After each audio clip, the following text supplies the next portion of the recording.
Today on WA TV News, Concert Choir has left on tour and we have the details. We speak with a teacher celebrating her 15th year at WA. We investigate the history of old Wheaton Academy's train station. And finally, we take you thrift shopping for junior and senior. This is WA TV News.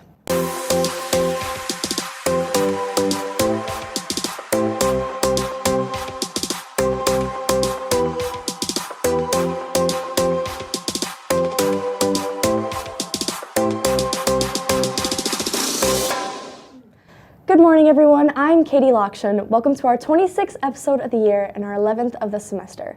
Throughout the week, many faculty and staff will be recognized for the many years of service at Wheaton Academy. Ms. Prempas is a 15-year employee of the school and has been here throughout many of her highs and lows.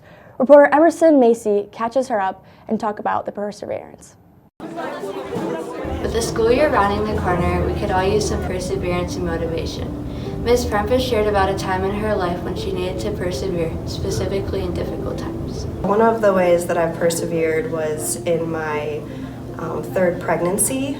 I was told by the doctors at my 20-week ultrasound that my baby had a severe problem and would most likely not have a chance at life. So they wanted to see, does he have kidney function? So they put a needle through my belly into him and pulled out a flask of urine. And they did this twice, and both times he showed kidney failure. And I was strongly encouraged to terminate the pregnancy. Despite the doctors giving her discouraging news, Ms. Prempas continued to trust God. The doctors basically lost all hope. They let me be pregnant because they knew that I wasn't going to take the baby. And during this time, I had to really persevere in my faith and hold fast to what I know to be true, that God is in control and that God is forming this baby no matter what that we can see on an ultrasound or in a test. And so I just trusted God and I asked, please God, please heal him. But she never was in this alone. Ms. Prempas' family and friends persevered in their prayer life for the baby. Within the first week of life, they were about to put his little premature body on dialysis, and my mom called elders of the church to come pray over him. And after they came, the very next day, his kidney levels started getting better, and after 8 weeks in the NICU, they went all the way to the normal region. Due to Ms. Prempas persevering in her pregnancy, God blessed her with being able to have a third son. He never needed dialysis. He is my happy, thriving, most adventurous little 6-year-old. Ms. Prempas is coming up on her 15th year anniversary as a teacher, and she shares how perseverance has impacted her life. One of the things that have helped me come far is being grateful for the day and the moment, and no matter what's going on, because of what I've gone through, I think, it's helped me to kind of just stop and take a breath and say, it's okay, this isn't the most important thing. God and the gospel is the most important thing, and I try to treasure the day. Be encouraged by Ms. Prempas' story and perseverance in trusting God and enjoying these last few weeks of the semester with the people you love all around you. From WA TV, this is Emerson Massey and Alina Emerzak signing out. Congratulations, Ms. Prempas, on your 15 years at Wheaton Academy. Now for sports. Let's turn it over to Osa Rocco. Good morning, Katie. I'm Osa Rocco, and I'm here to get you caught up on all the sports scores and stories. Girls soccer only had one game last week. They beat conference opponents Rosary 4-0 and had 4 different players score goals for the team. In boys track and field, Canyon Roberts ran the 110-meter hurdles in 17.09 seconds and the 300-meter hurdles in 44.33 seconds, both as personal best and moving him into the top 10 in sectional rankings. Boys volleyball moved to 3-1 after this past week after winning their 3rd match in a row and defeating Marmion Academy. They lost in straight sets to St. Francis.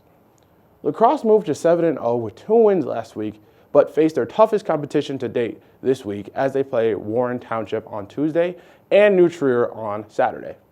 And finally, we wanted to show you a list of all the home athletic contests for our sports program this week. Take a picture of this or go to athletics.wheatonacademy.org for more times and scores. For many of our sports, our scores and results are reported on Instagram and Twitter. And if you haven't heard the recent news, Twitter may not be what it always was if Elon Musk has his way. Reporter Andrew Johnston gives us more. Elon Musk recently made one of the most important offers we may see this year, offering to buy Twitter. Let me fill you in on the details. Elon Musk has been accumulating bits of Twitter stock over the past few months, and just last Wednesday decided to make his big announcement. The SpaceX CEO says that he wants to buy Twitter to privatize the company and allow more freedom of speech on the platform. Musk offered $43 billion to own the social media giant, saying it was his final offer, and if they declined, he would reconsider his position as a shareholder. This too is huge news, because if Twitter decides to sell, they will be making a lot of bank, but they will also be giving up a lot of power too. And if they decline, Musk will most likely sell all of his shares in the company, which totals out to be 9% of Twitter's total stock, tanking the stock price and leaving Twitter in a rough situation. It seems as if Elon Musk's chess game has reached checkmate, and he's awaiting Twitter's response. For WATV, this is Andrew Johnston and editor Matthew Johnston. Hashtag great job, Andrew. If Elon Musk is listening, if this Twitter thing falls through, we could use a sponsor for WATV. Hit us up at TheRealWATV on Twitter. Now, let's get you caught up on a few announcements. If you're interested in joining next year's worship team, they're looking for musicians, singers, and tech. An application is found on Student Center through On Campus, and applications are due this Thursday. Congratulations to Justin and Renee Swider on the birth of their daughter, Haven Renee Swider. She was born at 8 p.m. on April 11th.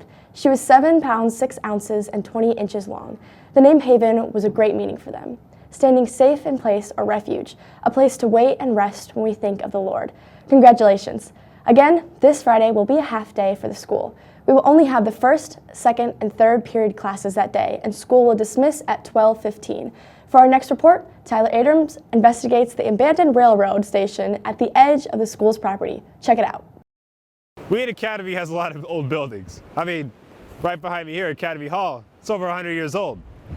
But if you walk just a quarter of a mile down Prince Crossing Road, you'll see through the trees over here a red brick building. It used to be an old Wheaton Academy railway station. Nestled right behind these row of trees, right behind the Perry Path, lies an old piece of Wheaton Academy history. There's an old Wheaton Academy railway station that was used during Wheaton Academy's early days on the Prince Crossing property. It was an electric railway that students used to commute to the school. If you look up ahead of me right here, it's long been since abandoned. And while the railway station has seen better days, Wheaton Academy has recently been using it as an old storage unit for any leftover supplies from theater productions or just for any general junk. Now, before you get any ideas for any future exploration, no way to get in. Plus, I'm pretty sure you need faculty permission to even get a key to this place. Now, of course, this building is quite the anomaly. 150 years of history just sitting in Wheaton Academy's backyard? Unfortunately, the building's days are numbered. Judging by the amount of construction equipment lying around the property, it's pretty obvious that this place might be due for teardown quite soon. But until then, you can at least enjoy a piece of Wheaton Academy history. From YTV, this has been Tyler Abrams. Thanks, Tyler. Next up, many of your friends might be missing for the next couple of days as they travel to St. Louis on concert choir tour. Reporter Gabby Mitchell talks to us about why this annual tradition hasn't been so annual.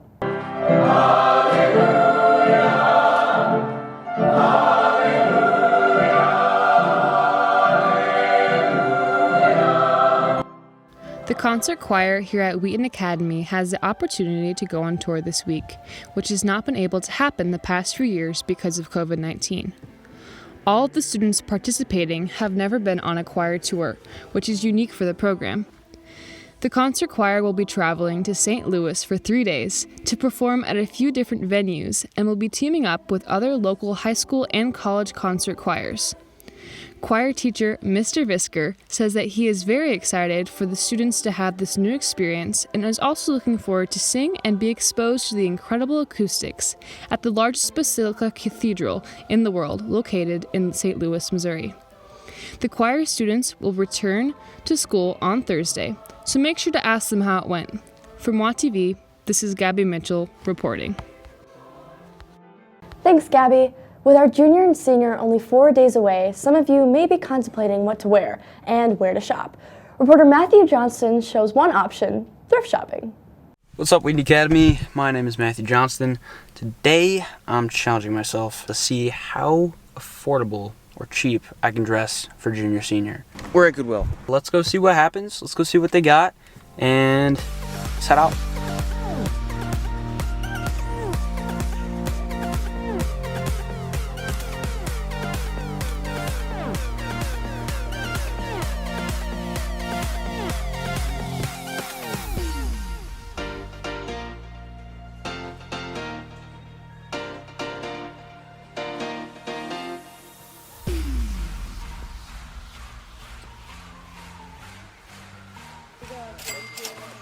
I would say that was a pretty good success. We got just about everything. I'll see you tomorrow on campus. And welcome to tomorrow, Wheaton Academy. We're gonna go get some dates, see what happens. Oh yeah, check out my poster. Yeah. Hopefully we'll get some dates on here. Yeah, I think that's a pretty fire poster. I think we'll have no problem. The tie needs to be a little bit. The tie needs to be fixed. I blame Osa for that. You would go with him? I'll go. We got a prom date. The boys always got you. That's the lesson right there. How much do you think this was worth? Did you get from Goodwill? Hey, Gabe. Possibly. $5. If your prom date showed up like this, how upset would you be? I'd be very happy. Very happy. Whoa. Anyway, how much do you guys think this outfit is worth? 120. 120. This entire outfit was from Goodwill for 25 bucks. Jude! Will you go to prom with me? I'm going by myself. So not with me? Even though we made this whole if you time? ask me. I dressed up for you, Jude. I'm so sorry. Anything for you. So you will go with me? Yes, I will. Let's go. I love you, Jude. If you get lucky at Goodwill, that would be a good 15, 20 bucks, I would say. That's actually really close. This entire thing was 25, including the shoes from Goodwill. Those shoes are actually fire. If your date for prom showed up wearing what I'm wearing right now, how mad would you be? I wouldn't be mad. Yes, I will. She wouldn't be mad. Everyone has their own style. Everyone has their own style. How much do you think this entire outfit's worth? Did you get it new? I'm not gonna answer that. $30. $30. Entire thing was $25 from Goodwill. Wow. I'm gonna be honest. It looks like you got it from Goodwill. It looks drippy. I mean, pants are a little baggy, but I would say $100. I don't know. $100. $150. 150? And that's like Maybe like 40. Maybe 40. Entire thing was $25. From Goodwill. Told you. From Goodwill. From Goodwill. Still attractive though. Super attractive. Ladies, he is single. His name is Matt Johnston. I don't think it's the best idea to buy everything from Goodwill for prom. But if you're missing a couple key items, maybe go check it out. You know, maybe you'll find a steal like these shoes. Only $5. I swear, you could go somewhere and buy these for $130 and not like blink an eye. But yeah, thank you for following along. Thanks, Matthew. It's amazing what a little creativity and $25 can get you. That'll do it for us today. Thanks for joining us, and connect with us on Instagram at @TheRealWaTV or scan this QR code to give us more ideas for the future. From all of us at Studio 22, have a great day.